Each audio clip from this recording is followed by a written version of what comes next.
It literally feels like every time I get one of these TBR videos posted, it's already time to do the next one. It's kind of crazy. We're already a quarter of the way through 2025.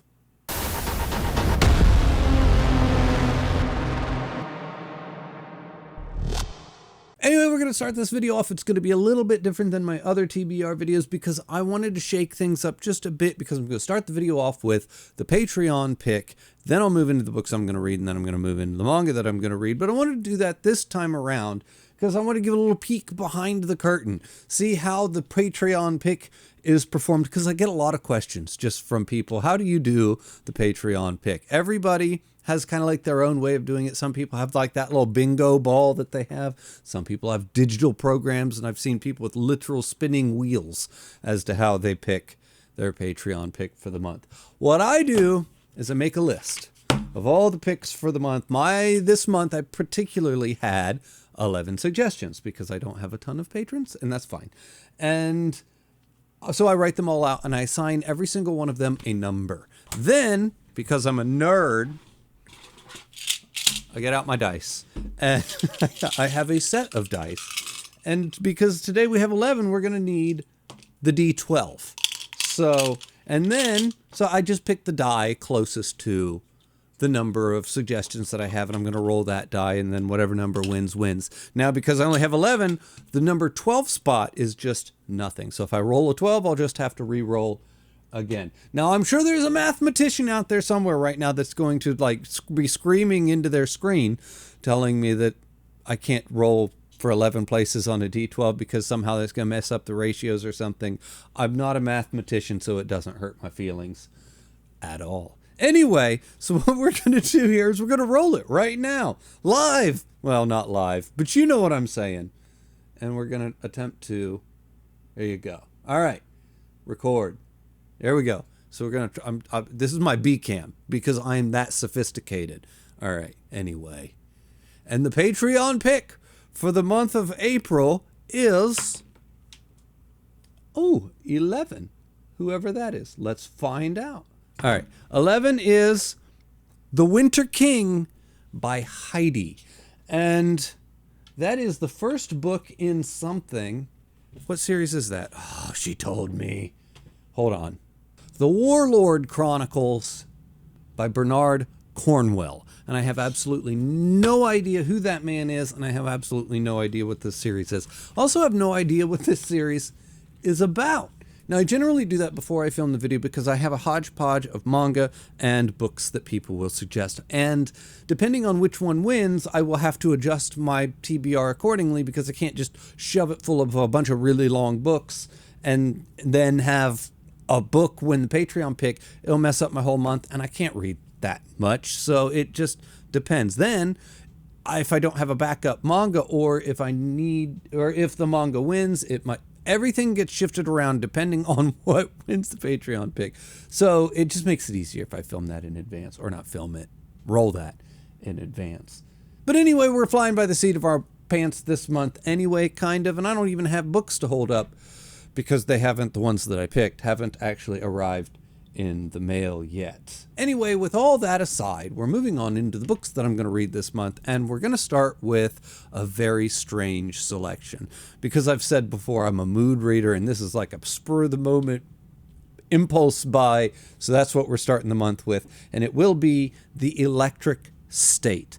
And this is interesting because I saw the trailer for this movie, and it's a movie, and it did nothing for me. I have no desire whatsoever to see it at all based on the trailer. It looks like fine, I guess, maybe, but nothing that I'm interested in. Then I found out that it was based on a book, and it's not only just a book, like it's this weird art book with a running narrative, and it's just everything about it sounds strange. Then I started to see the art from the book, and I was just stunned because the art is literally beautiful. And then there's this weird, haunting, almost lonely and melancholy feeling to the art, which I love.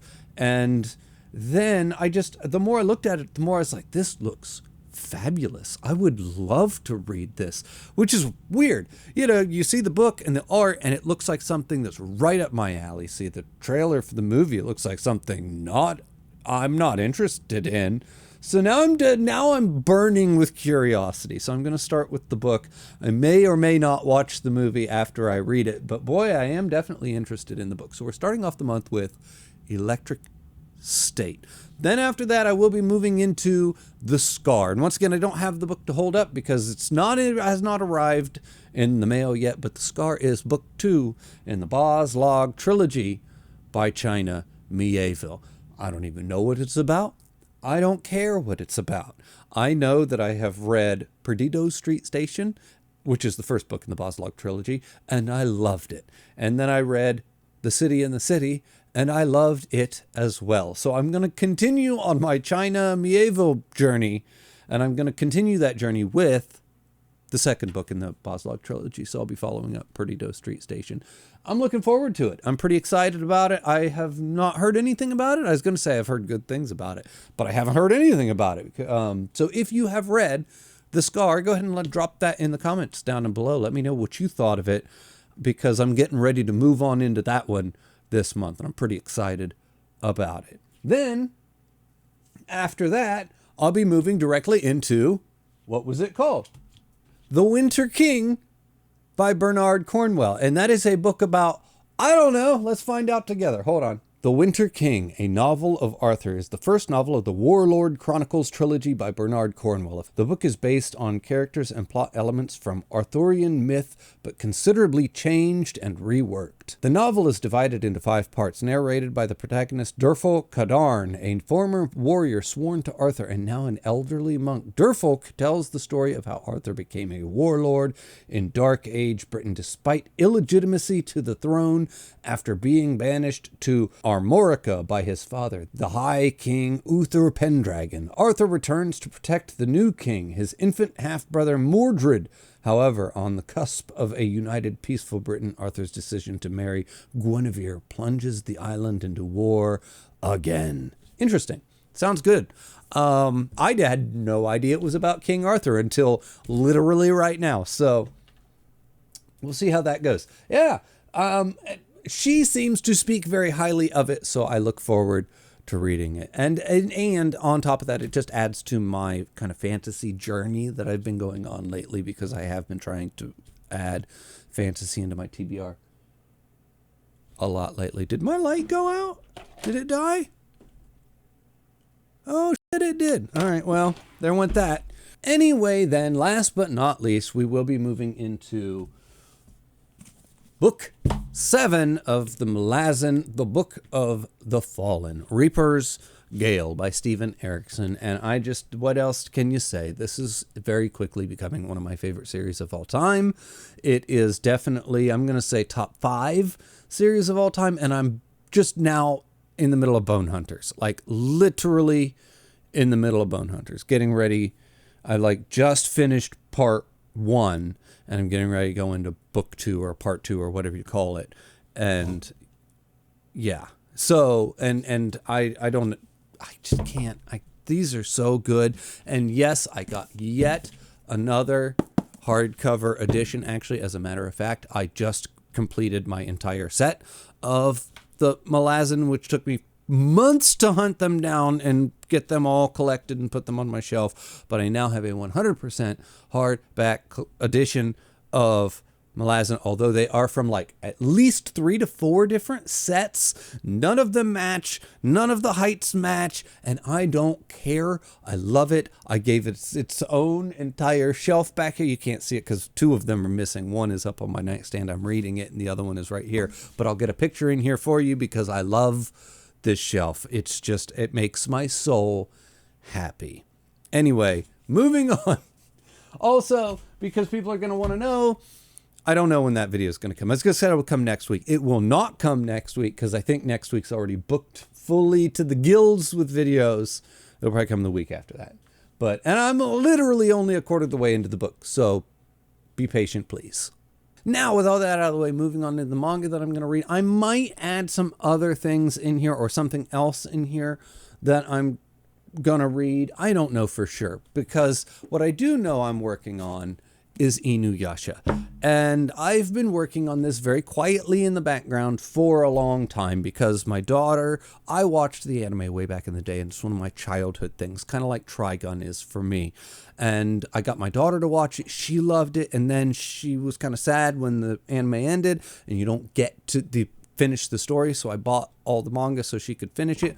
Then she finished it, and now she constantly bugs me wanting to know when I'm going to finish it so we can talk about it. So I'm prioritizing. I'm on volume 7 right now, and I just kind of want to take a month to really prioritize on Inuyasha and try and get through as much of it as possible so that I can, appease my 11-year-old daughter and read what she wants me to read too. So anyway, I don't know if like I said, I might try to mix something else in there, but really I want that to be my focus as far as manga is concerned. I won't be doing a video on it until I'm done with the whole thing. And then I'll probably put out just a review on the series as a whole. I'm not trying to do read-throughs or anything. That's really, like I said, I've just been kind of quietly working on that one in the background because, I know it's the thing that me and my daughter share, and it's really nice.